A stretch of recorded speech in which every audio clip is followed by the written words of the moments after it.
appreciate that so many of you have chosen to stay.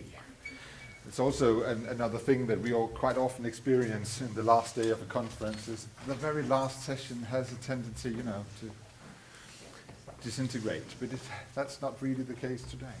Fantastic. We follow the same very precise schedule as yesterday, only that we have switched. My interaction partner is now the man with all the questions, and I'm the man just passing the balls to the panel. So, of course, Søren is loaded to the teeth, but I would very much like... Well, I'm glad I'm sitting next to him, yes. I thought it was just us Americans who were loaded. But I would very much like you, again, framing it for the last time. You're the experts here on the local level, and I would very much like you to participate, to interact, to frame your questions. And today you haven't handed me a whole bunch of questions. So all the questions that I haven't got but that you have, I would like you to give them to the panel.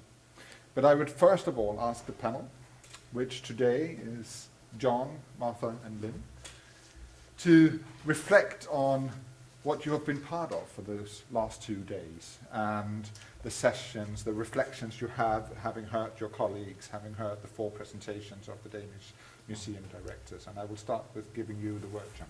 Great. So first of all, again, thank you for inviting me here. I feel very flattered and honored to have been here. I've learned an awful lot over the last couple of days.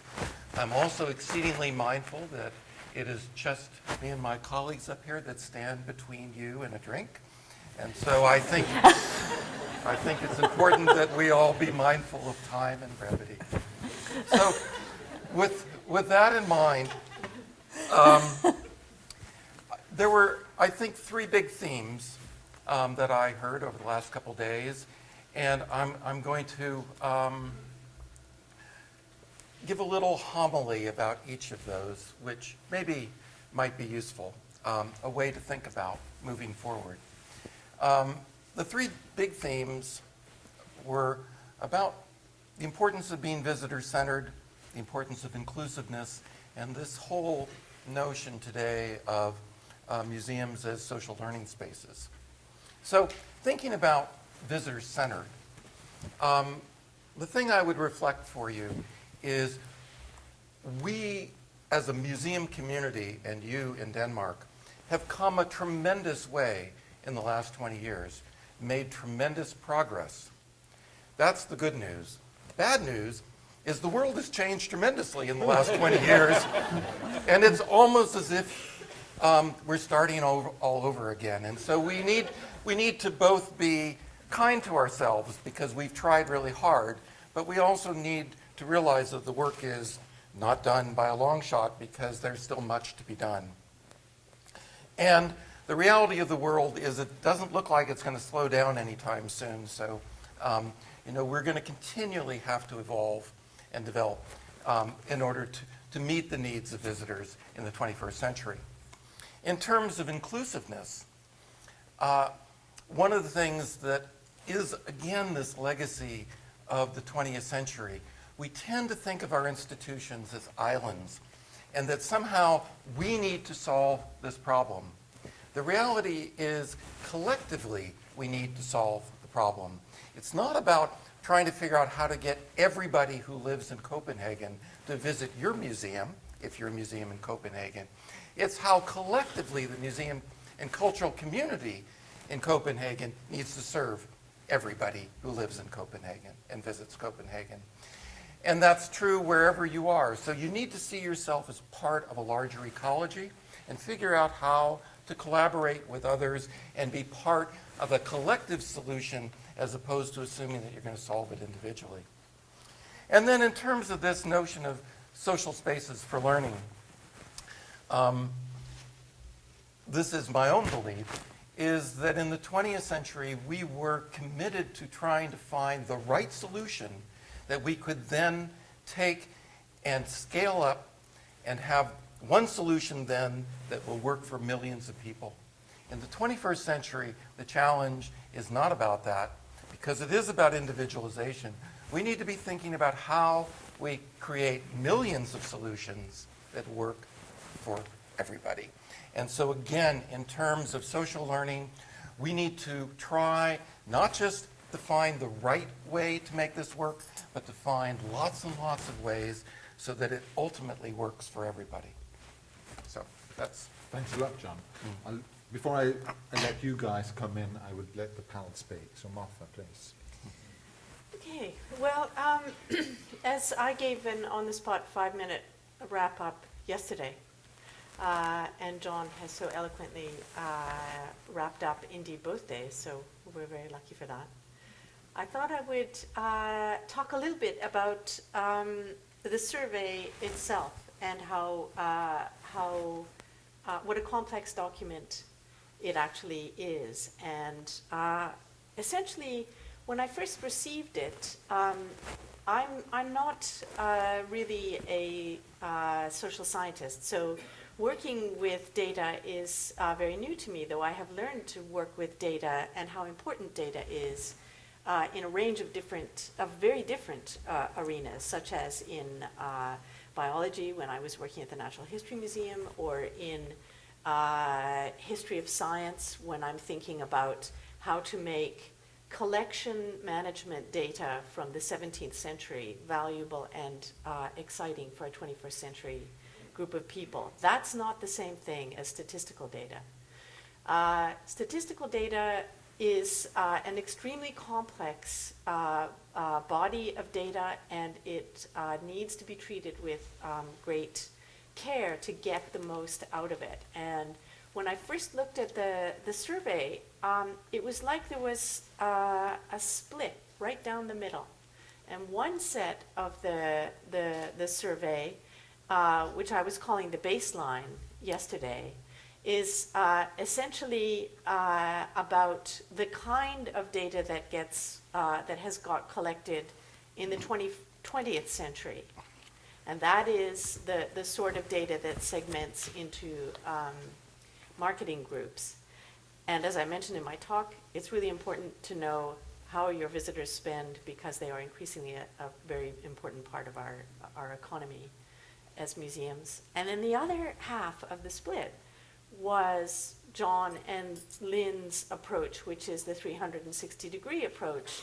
How people like to learn, what their processes are when they're learning, no matter where they are. And it took me a few days to realize that it's not a split, it's a pivot.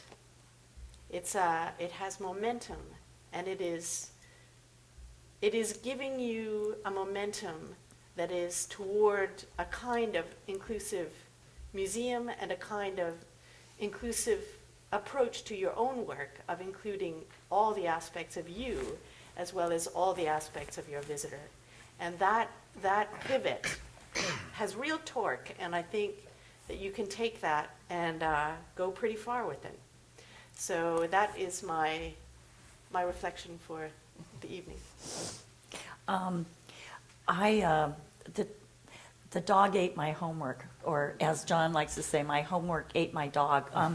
I was having so much fun trying to find a cake and coffee and being interviewed that I forgot that I was likely going to be asked this question.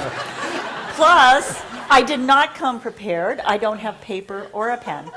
So, however, I was sitting here, if you saw, I was trying to figure out what are the 3 very eloquent things that I could say. But as I said, as I think, I sort of focus on words and themes. I think there are 3 that really I think about. One is this notion of letting go, which we've talked a great deal about. And I think that letting go is at many levels. It's letting go of, a bit around our collections and our content. It's letting go around trying new things out. Actually, I think we're a community that wants to get it right, as John said. And sometimes we expect too much of ourselves. We feel like we need to figure it out and do it, and then it'll be right. And I actually thinking back to Thomas talking about his process, I think actually we need to be more systematic about experimenting and about trying things out. Actually, I so enjoyed, Martha really opened our eyes up this morning to how many different audiences we have. And so we need to be trying different kinds of experiments. And I think the key around that is also making sure that we're gathering information so that we know what we're doing. That's where we need to be systematic, is not so much in the experimenting, but in documenting what we've tried and then what we find out from what we've tried. So that's both letting go and in letting go, being a little freer to be experimental. And actually, I would say to fail. We're like the oldest child that is always trying to please, and we don't want to make a mistake. Well, that's part of learning, is that process. So I would say that. I also think, and I meant to say this, this theme of co-creation and creation, I think, is really important. That part of perhaps what we want to be experimenting with is that letting go and trying to be more collaborative with our community. I'm really excited by the work that's going on here in Denmark, the organic gardening, the working with dementia patients. Many of you are trying to work with youth in different and innovative ways. Much of that is around that letting go and allowing people to help you and them find meaning together. And then the final word, we talked a lot about process in terms of visitors and so forth. As I've been thinking about all of you here, and this is really in some ways for the agency to think about, is what is the process that can build on what you've done here and what you've been doing for 5 years now with this national survey. How can you really optimize this? I was saying I was grabbed by a group. One of the reasons that I didn't do my homework, I was grabbed by a group right after the talk, and it turned out there were 2 students working on research in the same institution, and they didn't know one another, and they're doing different work, but very related work.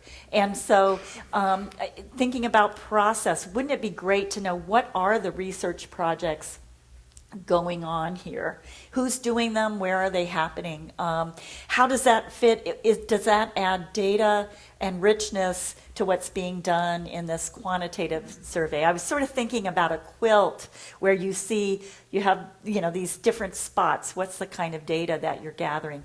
But that's just one possibility. I think trying to be really thoughtful about how to continue to engage the community and figure out ways to leverage what you're learning, share what you're learning, and think through that process would be something that I think is important.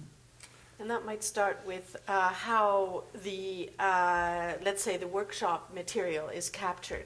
Yes. How is it captured? How is it shared? How is it actioned? And beyond that, also the question of, I think one can be systematic in experimenting. One can certainly be structured, and one can share methodology for how experiments are actually parameterized, and what sort of brainstorm methods are Martin and Thomas using, and how do they build on that through focus groups, and then how do they actually create programming from experimental brainstorming processes? Because this was certainly something that I found very effective here at the Medical Museum. So when I was working there, so So how do you, the capturing this starts now with all the pages from the workshops and, Capturing and processing, I think, and talking about what it all means. Which actually could lead to a question to the audience. We could start with, raising the hand. How many of you have traditionally quite easy coming back from seminars and learning programs and conferences and actually capturing the process that you've just been part of and introducing it into the DNA of your own institution? That was not a mention. Because this is actually what it's all about, is not to have these seminars as bubbles which we go to and then we are enlightened for a minute. And then when we go home, we practice business as usual. So I would ask you once again, and now I would like you to answer, which would be, how would you, knowing your own institutional reality, how would you bring this back home? And what would be the inspiration, the impact, the ideas that you have had from these last 2 days that have given you the most? Or have given you nothing at all? how many questions is that? Yes. A lot of questions. What would you like to bring with you home? Yeah. 2 arms. One here. Yeah, my name is Bo Skov from Natural History Museum in Aarhus still. I think the main result in my mind is still very simple. Keep focus on the visitor, their needs, their expectations, and the role that you can play as a mediator of the knowledge. Put out the knowledge that you have into exhibitions, activities, and so on, and make a difference in society. But most of all, focus on the visitor. Focus on the visitor. There was another one marking up there in the corner.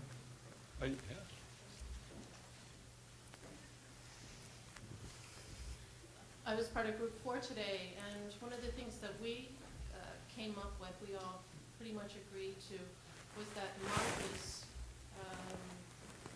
project that you gave us. That the back page of that, the 2 questions to ask, the subjectivity and I forget the other one, The would methodology. be very, very relevant to go back to the institution and the groups that you're working within, and using that as a way to find out the needs of the people within that group. And I'm within a university, within a small research group, and we're very disjointed as far as what we're doing. And we've always been trying to figure out what is that commonality? What is it that we can give to one another, really? And I think that source becomes a very good platform for getting that personal aspect out in the context. Well, it is also true that the personal is political, to speak of from my generation. But it is, I'm glad you bring up the word research in a productive context, because I only spent about 1 paragraph of my talk discussing the logistical difficulties of creating interdisciplinary groups. And often they do involve university departments that don't speak to each other, museum departments that actually are fighting for money from each other, ideas that are innovative, complex sharing of resources that might include laboratories. It is an extremely complex thing to do, what it sounds like you're in the middle of. And again, this is about methodologies that are similar to the kinds of methodologies that Thomas Raun was indicating. To workshop and brainstorm and build and plan interdisciplinary work is very time intensive, and this is also something that is part of the capture thing. You guys have all spent several hours working through what are essentially 3 different brainstorms. And we need to be able to capture that in a way that extrudes the insights and methodologies in a shareable way between you. So, and that is just as much research as is the history of art research that takes place in this institution. So, yeah, I think I'll stop there. Any of you? That was, well, and I'll just reinforce the fact that that this progress that's been made, and I do believe we've made progress over these 2 days, will come to naught if all of you don't continue in your own institutions to take these ideas and work with colleagues who weren't at this meeting and to share out these ideas and continue these dialogues and collectively push on the community to make change and The to make museum improvements. community. The museum community, yes. So you're actually saying that we as a branch, Yes. as a community, should not only follow up on this next year, but we should try to find a way to disseminate the outcome of the workshops, the outcome of the discussions, and distribute this and engage in this and communicate this and discuss this between ourselves in the community Yes. on a much more frequent level, actually, through other media, other channels. Yes. Or, I mean, this is an activist group, otherwise it would not be here. Yeah. so I'll just ask one of the activists, Christina. My name is Christina, and I'm here from Aachen. And we talked in our group that it was very inspiring talking about, or having the word passion in talking about the visitors' passion and our own passion, and how can we exercise all our passions in the museums in different ways. And also we talked about answering the question from yesterday, so how do we prioritize? What should we leave behind when we want to act more on these new passions or ways of making joyful social learning spaces for the old visitors and hopefully new visitors? And you talked about systematic experimenting, and I think we do that a lot by working with action learning and action, what do you call that?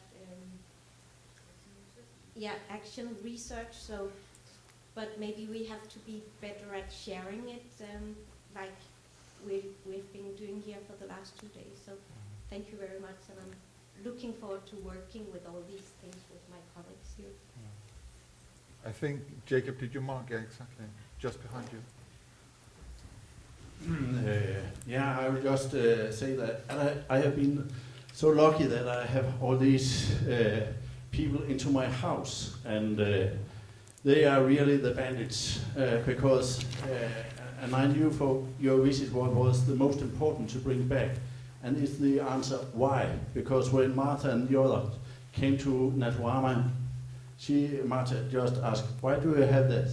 Why do you do that? Why? And I have to answer and answer and answer. They ought to stay at my house for 1.5 hours. They almost stayed for 3 hours because I had to answer why. And that's what I will bring back home to my colleagues. And we will sit down and go through all these whys and saying, should we change that? And I think when we are finished, we are not having a natural history museum, but an art museum. I don't know, but we'll see. So thank you, and also thank you to Ida for a fantastic seminar. Yeah.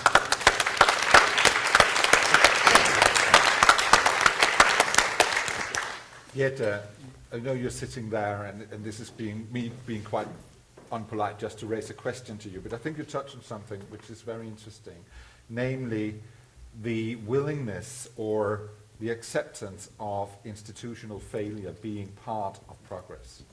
Could you just elaborate? I mean, the whole thinking of trying to do right, and in terms of numbers, you have increased the visitors, in terms of public reviews and public response, you might even there be a success. But then you still use the word of institutional failure. That there are a number of things that you do not do, though you intend to do it.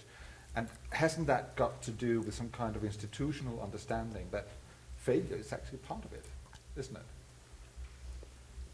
Well, I think when you build new institutions or when you run small and poor institutions, you live through the self-criticism. You have to question continuously whether what you're doing is right, whether you're actually addressing the communities, whether you are establishing contact with people in that real felt way, where it matters and where it matters what you do and what you say and what programming you do. I find that working in very big institutions, the self-criticism is more difficult. It's less welcomed within the institution itself. But I think I also, when I worked at Te Papa, which is in every aspect incredibly successful, you also become afraid of ruining something that actually works. You know, why mend something that works? So actually in that context, I felt that the self-criticism and, you know, the necessary failures or the seeing, I think what I was saying today is that you have to look at both sides of something that looks really successful in a relative sense, I think was what I was saying, in an absolute sense might actually be a failure, because it might be successful for a very, very small segment of the population, where the rest of the country or the rest of the city or the rest of your constituency still find the institution incredibly irrelevant. And that irrelevance for me is a basic failure. I know that everyone doesn't feel that way, but I feel as publicly funded institutions that is actually part of the democratic obligations that we have. We live in a country, we live in an area of the world where we have very strong policies that say equal access to culture for all. And it's been an obligation in this country since the middle of the former century. And it's an obligation that we are so hesitant to take seriously. And for me, that's always the basic question in all these contexts where we meet. When will we really take that seriously? Do you think, just to give you another possibility to expand the resonemang, do you think that has to do with academic hesitance, or would it rather have to do with the logics of success, namely more visitors actually also pushes the balance of what the capacity of any institution? I mean, even large institutions will, when they are visited with half a million visitors, experience that they can't really take in anymore. They are so filled, they don't really rethink the institution because the logics of the everyday work is actually being an obstacle. Is that what it's about? I don't think so. I think that, I don't know, 90-95% of Danish museums, we're not full to capacity. We don't have lines in front of the front door. We don't have lines to the toilets. We don't have lines in the galleries. So I think that's really the issue for most of us. So it's intellectual and academic.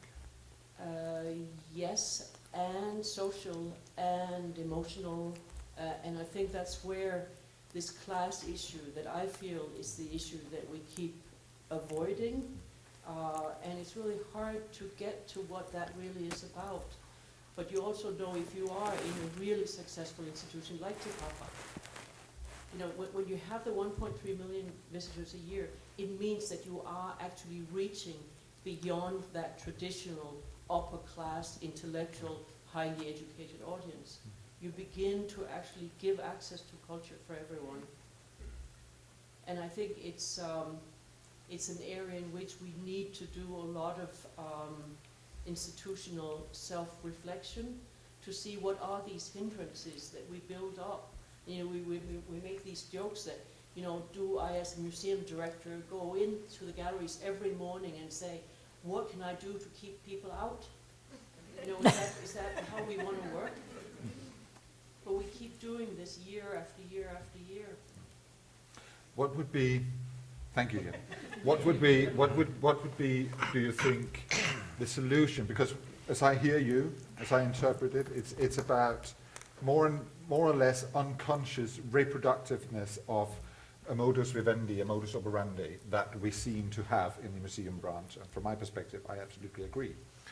What would be the motivation needed? Would it be the whip? Do we need more regulatives? Do we need the Arts Council? Do we need the Agency for Culture to actually go in and give, very concrete directives? Or do we need more carrots? Do we need the institutions on an intellectual basis rather to, find their own ways about it? And will there then be a resonance in the structure to allow that? That's another thing. What do you think? Distributed, enabled leadership. It's not directives, it's not carrots. It's people who are professional and skilled, no matter where they are in the hierarchy, actually working together and maybe finding each other in different institutions to open out more and more space into which infrastructure can be placed to enable these projects and these processes to occur. That was. Yeah, I would just say, too, that,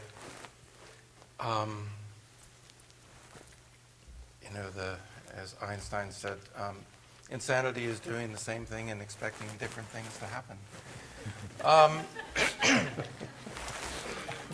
There are groups of individuals in all societies that have no history, no positive experience of seeing institutions like museums as places that support their needs. So we are not likely to change those behaviors merely by trying to say, well, can we make a better exhibit? What if we do our programming differently? That's doing the same thing and expecting a different outcome. We need to get inside the issue and understand, and being very provocative, what would it take to create an experience of a cultural nature that the individuals who currently don't visit museums would find useful, interesting, and valuable to them? It may have nothing to do with visiting your site. That may not be the solution. The solution is not trying to figure out how to get everybody to go to your building. The solution is figuring out how to get more and more people to experience the kinds of things that those people who currently go to your building hopefully experience. So it's getting outside of that box, literally and figuratively, if you're truly committed to figuring out how to solve this problem. So happiness is not getting every Dane to visit your museum. yeah. I think there's a lack of shared common goals within institutions also. I mean, this is the choir here, people who are committed or we're told to be committed to come to this meeting, but is everyone on board in your institution? It's great to say be visitor-centered. It's great to say let's have these great experiences. Let's go outside the building. But if at your core you don't know what you're trying to accomplish, any road will get you there. At any rate, I think that some soul searching, some efforts across your institutions, as we talked yesterday, from the very top to people in service roles, really thinking long and hard about what, why are you there, and to what end, and then you really, and this is going to be tough. You have to decide, the big bosses here. I mean, you need people on the same team, and you need people who are rowing in that same direction throughout your institution.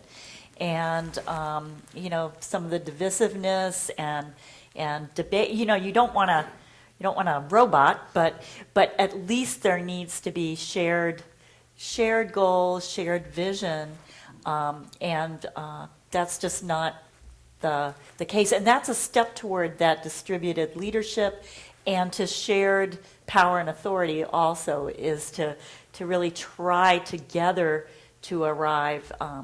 And, you may have a series of goals, as I said, if you're a collection-based organization, you probably will have some goals around that. But if you are going to take this visitor-centered approach, there needs to be a common shared understanding of what that means, that everyone feels it's a part of their job description.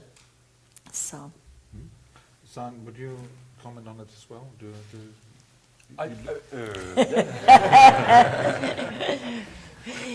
He was sipping. No, I wasn't actually. It would perhaps rather be a reflection or a question to us, or in that direction. What I often ask many of my students is actually, if your institution is the answer, what might then be the question? And I think in the case of museums, that correlation has for many, many years been a relatively obvious one. But it is possible to argue that over the last 20, 30 years, that correlation is no longer so obvious. So I think what has been really productive for me during these 2 last days is really that I kind of feel the pressure on me to constantly engage myself in figuring out what is it actually a museum might be the answer to. So as opposed to coming up with answers, I would be much more focused on coming up with productive questions that a museum might actually be an answer to. And I think it is really worthwhile just taking a look outside of museums. There are a lot of things that museums could actually become a very relevant question to, but the question has to be asked before the museum can come in as a relevant answer to that. And I think it is also useful to sometimes think about the fact that during the course of history, we have also abandoned certain types of institutions. We can take the example of the mental hospital. In most Western European countries, we have actually abandoned mental hospitals because we realized that people who were in mental hospitals didn't actually feel any better by being there, so we might as well let them out. So there is also the possibility that we could let the artifacts and the art out of the museums. I'm not there yet, but I think it is. But I think it might be a good.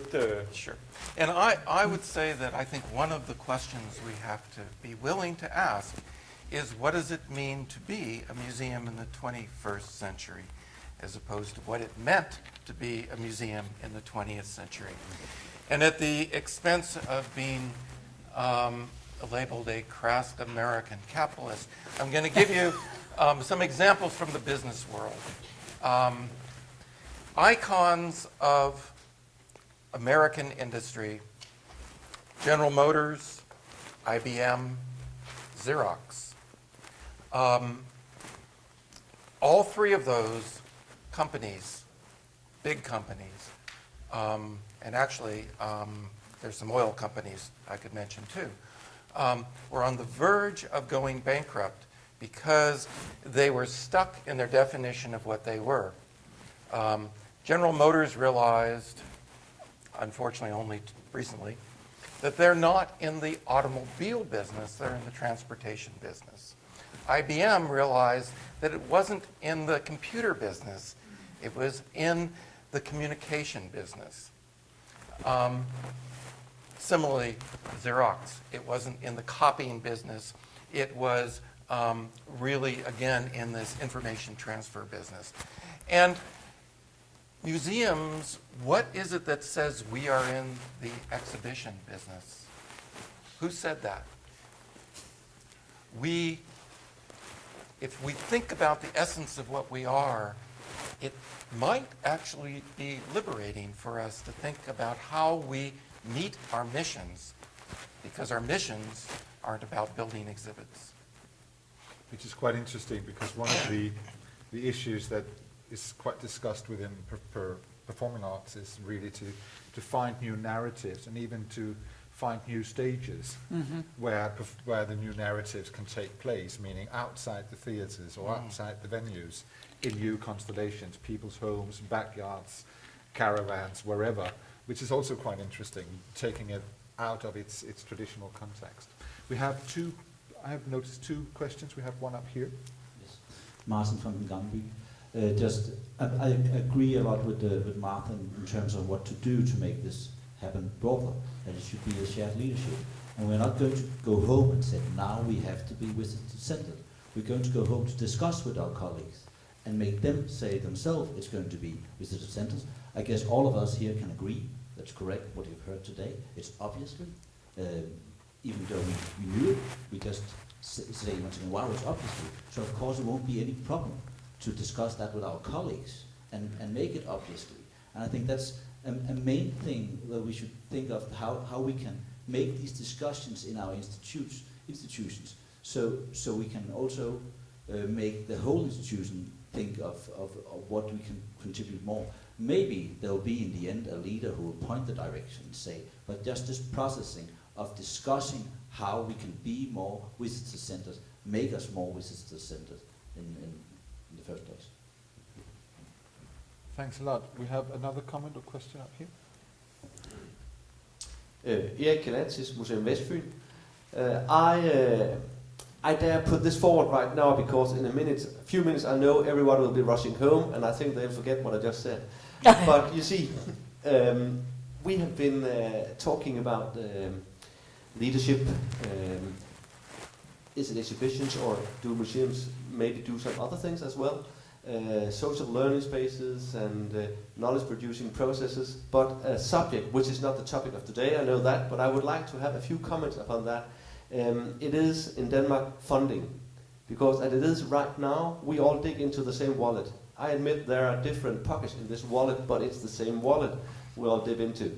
And last year I spent 2 weeks in the UK, and it was in the Yorkshire area, and they just do this funding and cooperation between the museums, cultural institutions, and private business in a completely different way than we do in Denmark. And I think we have to address this topic as well before we can start doing the big changes in our own museum world. So a few comments would be very nice. And maybe for 2014 we could make, our Agency of Culture could make a seminar about funding.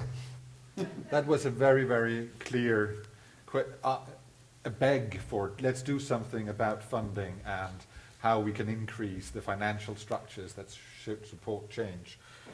Would any of you just comment on the question that you just had, or should we expand it to how does external financing actually influence the way that we work with visitors and with other audience groups? Well, just in general, diversification of funding is a good thing, and that if you're dependent on a single source of money, in the long run, those are the seeds for disaster. And so I do think that there's much to be gained by beginning yesterday to think about how you begin to make that transition. The time to begin to move towards different funding models is when times are good. If you wait till times are bad, then you have no capacity to be experimental and make those changes. So to the extent that you have some capacity at the moment, now's the time to experiment with alternative forms of funding that you can afford to fail at. Yeah, and I think here in Denmark, there's this issue of are you under education or under culture? A conversation that John and I have been trying to initiate and did a couple of years ago in a article for American Scientist was also to raise another issue specifically related to education that the U.S. certainly puts a lot of money into schooling. In fact, let's be very concrete. 99 cents out of every dollar spent at the local, state, and federal level on education goes to schools. And maybe you can finish, but the bottom line is that. But they don't deliver 99% of the bang for the buck. So we've actually been saying that part of this is the community, and part of this is policymakers, it's government understanding.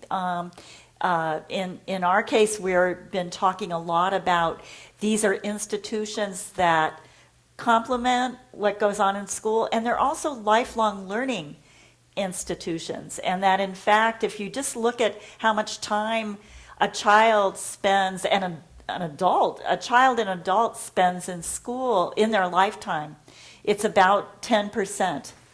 Yes. Well, okay. But at any rate, that aside, and in the U.S., schools say, well, we don't have enough money, but they have a ton of resources. And we even, in this American Scientist article, say, if we could just get 1% of the funding that goes to schooling in the U.S., that would double the amount of funding that goes to this other sector. I wasn't telling you to finish. I was using my hands. It's about the facilitator thing, finishing your sentences. Yeah, you didn't even get to see us together. It's quite an experience. But at any rate, so that's another part about this funding is, and it's one reason why aligning oneself totally with schools and saying that what you're doing are supporting learning goals in schools can be dangerous, because then you're a nicety and not a necessity. And really trying, being a part of some of these social issues, getting money from other places, labor departments, other groups that are supporting community health, family health. Once again, if you expand what you feel like those shared goals are, sometimes that opens up other opportunities for funding as well. And then we might, sorry, just a little add-on question before I give you the word. And then we're not just talking about concrete money, we might even be talking about Indeed. Partnerships. Yes. Okay. Well, that actually is a good segue, because I wanted to talk about higher education institutions as well as schools, because this is where some of these complex partnerships take place, and that is, for example, what someone like Jakob Salvi is actually negotiating right now, and the way that universities and museums line up in terms of their departments and their processes and their economic models is not always an easy one to figure out. But certainly in the UK, and the question came following a visit to the UK, where things are not all terribly rosy. I think I just would like to say a few things about higher education partnerships with museums that are economical and how they work in the UK, where national museums are given independent research organization status based on the way that their research is evaluated by Arts and Humanities Research Council and the Higher Education Funding Council. That's not really the way that museum people would evaluate their own research. For example, writing a catalog raisonné, is not considered to be research. Can anyone here imagine how much work is involved in that, and then to have it not recognized as research? These are some of the problems that are encountered when museum research and higher education research come together, and that has implications for the funding of the kind of partnerships that you're talking about. It is possible that you will be in a position to actually, as this is not so lean a time, as John has said, as it is for other places, including the UK, it is possible that you are in a position to actually shape the way that funding starts to be framed and enabled. So it's time to start now to define what museum research is at that level. It's not all history of art research. Some of it is pedagogical research. Some of it is scientific research. Some of it is conservation research. Some of it is the development of entirely new methodologies that come from audience participation in projects that are generated within the museum. If you can actually start framing now how those partnerships are funded by government, and indeed the kinds of foundation funding influence your funders before they influence you. That's a good message. That's a good message. I would like to give, we have another question up here.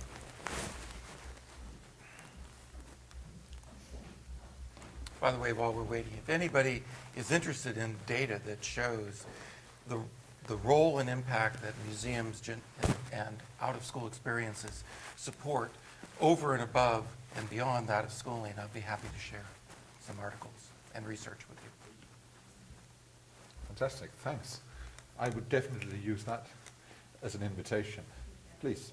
Hello, my name's Andrew Cranfield. I'm Head of Library Services at Queenful. So probably one of the very few people here who isn't a museums person. But I've been struck over the last couple of days listening to the very exciting debates and discussions that many of the problems or challenges of the future for museums are probably very similar to those experienced by libraries. Lots of the questions we've been asking ourselves over the last decade or so, which have been to some extent reiterated here, are very much still on our agenda. So a comment is to maybe locally, nationally, and globally think about partnerships between libraries and museums. I'm sure there are lots of instances of that being done at the institutional level, at the local level, wherever.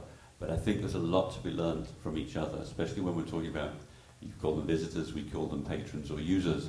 But we have another way of thinking about the people who come into us, that they're there for different reasons, and I think museums have a way of creating experiences, creating cultural experiences, which is something that we don't always have the same degree of knowledge about, but we have an informal, maybe slightly less elitist way of greeting our users, which I think we can probably have some quite interesting discussions about. So that's just a comment that there is, I think, a lot of potential for museums and libraries to work together. And the second comment, which is also thinking about the debates over the last couple of days, I think it would be nice if we were here next year, maybe to also have a user, a visitor, to give his or her perspective on, because we are talking to each other and we all agree, but it would be quite nice to have somebody who came in and told us about their experiences from the visitor perspective and not from the curator or the librarian's perspective. So maybe something to think about. And I would just comment that in the US at least, sort of mirroring the comment I made a few minutes ago, American libraries realized about a decade ago or 20 years ago, we aren't about books. We are about users, and we're about supporting people in terms of the resources that they are looking for in order to solve problems in their lives. And that was a profound change. And so, at least in the US, libraries are quite ahead of museums. Despite the fact that when I talk with library people, they say, if we could only just be more like museums. The grass is always greener on the other side. Yeah. In the U.S., that we actually, our governmental agency is the Institute for Museum and Library Services, and those were combined about maybe 20 years ago. It's not been an entirely comfortable partnership, but there's been a lot of learning from it and recent books talking about how to make it work. So rather than duplicating and trying to start from ground zero, I would really recommend that you, it's www.imls.gov is their website, just to take a look and see their resources and sort of learn from what they've already done. It's www.imls.gov. Sorry, I said gov. Thanks a lot. We have a last question before we sum it up. Please. A bit about future, if you can give us some ideas how you look at it. If we are not about exhibitions, about buildings, more about knowledge, producing social learning spaces and processes, are we more about being virtual museums in future? Actually, I realize that I shouldn't have stated it the way I did. I shouldn't have said museums should not be about exhibits. What I really should have said is you need to think about what is the business that you're in. And it may turn out that exhibits are not the answer or not totally the answer. So virtual museums may be part of the answer, but they're unlikely to be the answer either. I think this is an opportunity for the community to actually take the opportunity to think through and define what you want a museum to be. And hearkening back to one of the earlier comments that I made, it doesn't need to be the same answer for every institution. It can be a collective answer for the community. So rather than one solution, one answer for every museum, there may be thousands of answers that all collectively make sense as museums. But I would strongly urge you to not make that thinking in a vacuum, to include people who do use your institutions, but also people who don't, to help to collaboratively create. And that doesn't mean you walk into people and say, what do you want a museum to be? Because, that's not going to be productive. But as you work through your ideas, giving people some choices of what the institution might be, and then asking them why they chose that particular possibility could be very insightful. There are some aspects to that link between bricks and mortar collections and virtual engagement that I sort of touched on when I was talking about the possibility of not just of transcribers of very difficult to digitize and structure catalogs and data, but also how those people can actually create a project of their own out of that data. The connection with libraries is actually very important in that respect, because we now have the increasing legislation and also desire to create linked open data between libraries and archives and museum collection cataloging, and the potential there to create resource discovery that actually follows thoughts and ideas and methods through all three of those silos is something that is much more than search. It's actually about knowledge production as well. However, it can also mean that you're going to have people who usually look things up in the library phoning your curators and saying, I want to see this particular hummingbird because I understand that it was collected by my grandfather, and I understand this because I was able to read in the catalog that has just been digitized and OCR'd his name, and I traced it through this linked open data to your collection. And then do you see what I'm saying? So it's not just about is everyone going to sit alone in their lonely room looking at pictures of hummingbirds in their darkened bedroom? No, it's that's not where the potential lies. So anyway, that's a little. Son, for a closing comment.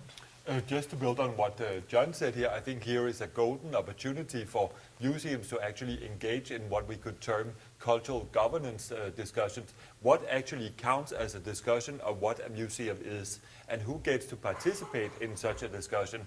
And I think here is work for the coming 10, 15 years at least for all museums to engage in, because there is a kind of very big need in our Western societies to figure out what is actually a common good, what is a public value, and how can we describe that, and who gets to participate in the discussions of what a public value is and what a common good is. And I think museums are fantastic sites of actually conducting those discussions, but it would take from us involved in the museum sector to actually engage those people and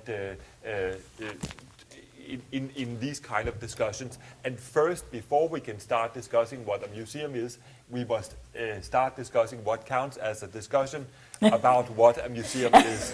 So I'm sorry to complicate things, but thank you. Yeah. Well, that's your job as an interaction agent, is to Yeah. complicate things and now make every one of us go out there and take a drink and feel, confused on a very high level. I think one of the things that I heard today and that I would like to give to the Arts Council and the Agency for Culture would be to rethink, so to speak, in terms of how to use the knowledge that you have gained throughout the last 4 or 5 years based on the surveys, based on seminars like this, and how to bring that to the next level. I think we have heard invitations to the museum branch formulated from Andrew and supported by you, that we need to think out of the box. We need to engage with other cultural areas. We need to engage with other kinds of professionalism. And we need to rethink the museum practice and the museum as an institution, and rather think it as a kind of mindset where collections and buildings are just parts of the elements, and where we might exhibit, but we might also do things in another way. And that we, of course, need to rethink how we interact with the science sector, how we interact with the knowledge producing sectors, and how, of course, we interact with other kinds of communities surrounding us, how we interact locally. And I think one of the things that you have stressed both yesterday and today is, of course, that there's not one simple solution. There are numbers of solutions, and each solution needs to be solid, founded and grounded in each institution. And we might come up with as many solutions as there are museums, maybe even more. Yep. So lots of information back to you, and all this seminar will be gathered in a publication which I do believe will be sent out to each one of you. We have been heavily recorded, and I know that I have to do at least one interview after this session while the rest of you are having fun. So it will be distributed on YouTube, on social media, and in a soft cover format. So from my part as an interaction agent, and Sharon, and from both of us, thank you to the panel, thank you to Lynn, to Martha, to John Thank for you your to you participation. guys. Thank you. And And thank you to you guys.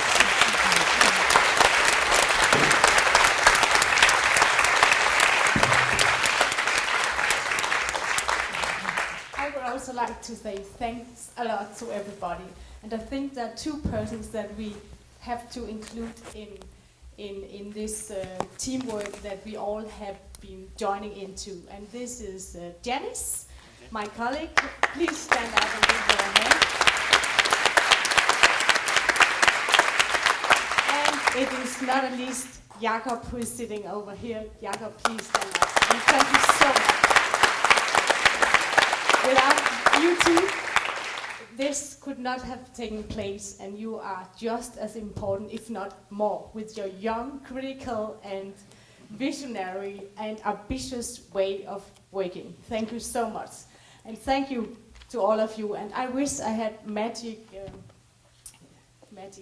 touch, because then I would have flowers coming down from the ceiling on everybody, because I think it has been extremely inspiring to be together, and this is something everybody has contributed to. And I also am very grateful for Niels and Søren, and that you have been being here as interaction agents. I've never tried this before, but it's certainly not the last time. And not at least for our dear and keynote speakers, and for turning everybody into one big action group. That's a group of activists. That's really promising. We are in the middle of a process that we all have a responsibility for carrying on Correct. and learn from. Thank you so much, and I hope that everybody wants a little drink and an almond to chew on and continue to enjoy and have a nice evening. And I woke up yesterday morning thinking, oh, we have forgot to make an evaluation scheme for you. And then we have been discussing a lot whether we should quickly make one or what we should do.